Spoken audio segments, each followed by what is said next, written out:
ఆంధ్రప్రదేశ్ రాష్ట్ర పర్యటన నిమిత్తం ఇచ్చేసిన ఆస్ట్రేలియా ప్రభుత్వ అంతర్జాతీయ విద్య, పౌరసత్వం, కస్టమ్స్, సాంస్కృతిక వ్యవహారాల శాఖ సహాయ మంత్రి జూలియన్ హిల్కు విజయవాడ గన్నవరం విమానాశ్రయంలో ఘనస్వాగతం లభించింది.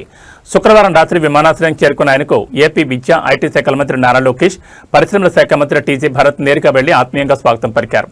విజయవాడ గన్నవరం ఎయిర్పోర్టులో మంత్రుడు నారా లోకేష్, టీజీ భరత్ ఆస్ట్రేలియా మంత్రి జూలియన్ హిల్కు పూలగుత్తి అందించి నమస్కరిస్తూ సాదరంగా ఆహ్వానించారు.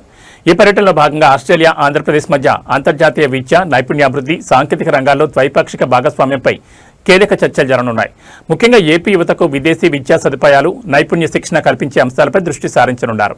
అలాగే పరిశ్రమల రంగానికి సంబంధించి ఆస్ట్రేలియా మ్యాన్ పవర్ కార్పొరేషన్లు, ఐటీ పారిశ్రామిక పెట్టుబడుల సాధనపై మంత్రి టీజీ భరత్, లోకేష్ బృందం ఆస్ట్రేలియా ప్రతినిధులతో ప్రత్యేక సమావేశాలు నిర్వహించనున్నారు.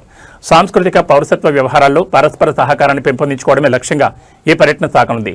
ఆస్ట్రేలియా మంత్రి పర్యటన ఏపీ విద్యా, పారిశ్రామిక రంగానికి మరింత ఊతాన్నిస్తుందని విశ్లేషకులు భావిస్తున్నారు.